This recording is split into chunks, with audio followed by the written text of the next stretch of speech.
My best friend accidentally spilled red wine on my wife's wedding gown, made a joke, and scurried away without apologizing. Now my wife wants me to cut ties with her. Me and Ailey met through a mutual friend in 2012 during a pub quiz at university. I was quite attracted to her and actually told her so at the end of the evening. But she told me she had a boyfriend even though she was flattered all the same. Fast forward 3 years later, I meet Eliza at the Edinburgh Fringe and we just clicked immediately. Politics, music, cinema, whatever the subject approached, there was a spark that I'd never felt with anyone else. Like she just made sense with me. Her personality was just vivid. It's hard to describe but I'll try. On first impression, she was so knowledgeable and enthusiastic. I was taken aback by her intensity. From that point onwards we were inseparable and I was dead certain of our future together long before we got engaged. Enter Ailey again. I start a new job at an advertising firm with a position in web design and she was one of the only people I knew. At first it was a little awkward given our history, especially considering that she was now married to the boyfriend she was dating back then. But there was no one else I knew at the firm and we both had partners at this point, so it couldn't hurt to be friends, right? And to be honest, I'm glad because I feel like our chemistry as friends superseded any potential we might have had as a couple. She's clever and has a bit of a cheeky personality. I'm quite dry and sarcastic myself, so I reckon we have a pretty fun dynamic. Eliza doesn't seem to feel that way, though. Sometimes when it's been the three of us she has expressed a feeling of being left out or that Ailey has been making fun of her. I don't see it. It's just our dynamic. But there have been a couple of nights where Eliza's been in tears because of something that Ailey has said. One time Eliza got out of her seat and Ailey sat down where she was sitting to show me a video on YouTube. When Eliza came back in she saw Ailey leaning next to me and was upset for the rest of the night. Sometimes there have been times when Ailey has said something that Eliza has read as a come on.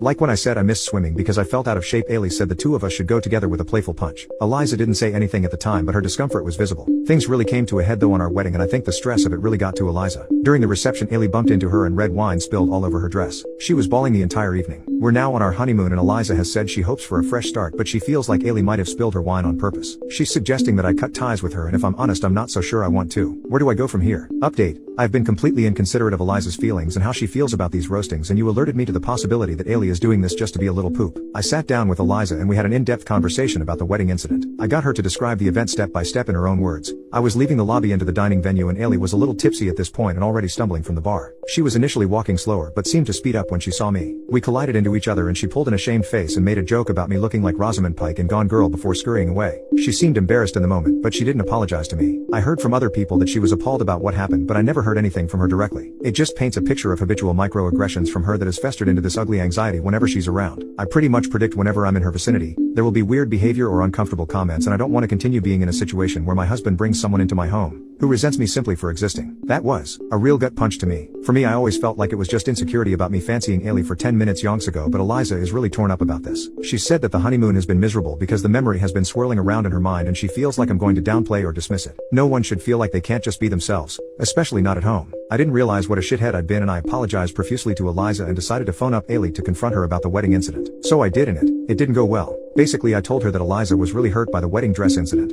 that she had been hurt by her behavior for a long time and that if she can't bring herself to apologize to Eliza's face at least she should pay towards getting the stain removed. And if she couldn't bring herself to even do that then our friendship had to stop. To say that Ailey was taken aback would be an understatement. She was completely blindsided, asking what was wrong with their interactions that made me want to go to such extremes. I mentioned the leapfrog comment and she went but even you call her that, stating that Eliza called her Garfield cause of her weight and bright orange hair. When I mentioned that she ran towards Eliza and didn't apologize for spilling wine on her, she got really upset and started shouting that she wasn't running at her to hurl wine at her dress. She was running from her because she didn't want to talk at that moment because she feels like Eliza hates her and she doesn't know how to go about it. She started pointing out times when Eliza had been funny towards her and I basically said right, but this isn't about when Eliza has hurt you. This is about when you've hurt Eliza and it's got so bad that it needs to be talked about and she started laughing. It was really uncomfortable. I know she does this when she's anxious about something. Eliza asked me if things were okay from the other room and Ailey demanded if this was set up and when I tried to explain myself, she hung up. Her husband even phoned me, insisting that he would pay for the damage if it is less stressful for me. I told Ewan, husband, that I appreciated that, but I needed to know where Ailey stood regarding what I just said. Ewan told me that Ailey makes jokes whenever she's anxious or uncomfortable and that they've wrote about it in the past but the wedding dress incident is a major issue and that he wants to smooth things over as much as I do. So him and Ailey will pay towards dry cleaning, whilst a condolences hamper is sent to Eliza. Eliza was relieved that Ewan was so understanding,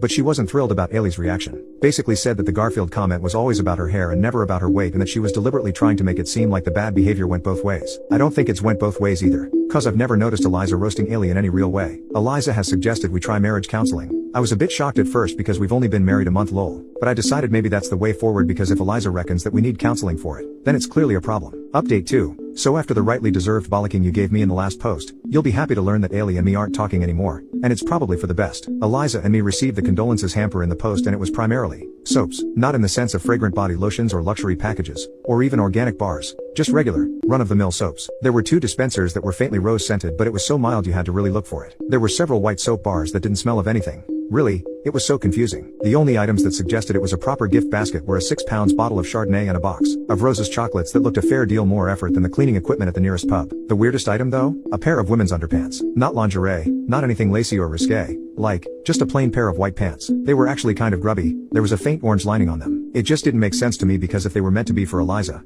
they were at least 6 sizes too big. And if Ailey really was making a move on me, they were again around 6 sizes too big. Also, why would she choose such disgusting pants to try and seduce me? It weirded me out so much I rang up Ailey, asking why I had soap and grubby knickers in our condolences hamper. She kept making dry remarks to her husband about there being a strange noise on the other end of the phone. I didn't get anywhere with her and insisted that Ewan should talk to me instead because getting anywhere with her was like pulling teeth at this rate. After some disgruntled remarks, she passed the phone over. Ewan asked what was up and I explained the whole situation. He was momentarily surprised when I described the hamper as looking like the luggage of a janitor that lived under a bridge. He said that it was a small package, but there should have been several luxury gifts that weren't simply sanitary items. Apparently there was a bottle of Chardonnay, a bottle of Shiraz, 1 box of rose chocolates, a Lindt bar, a selection of crackers and some assorted cheeses. Somehow that got replaced with leftover soaps bought in bulk, and his wife fronts that Ailey found ever so hilarious and apparently found ever so hilarious to send to my wife. He was hugely apologetic and embarrassed, stating that he'd pay us the cost towards the lost items. I was raging at this point, but I tried to be collected and said, right, let me talk to Ailey again please, and he got her on the line. I told her that she had the chance to make it right and she blew it, and she groaned and told me that Eliza's jealousy has crippled our friendship and she was sick of having to flatter her insecurities. I said no,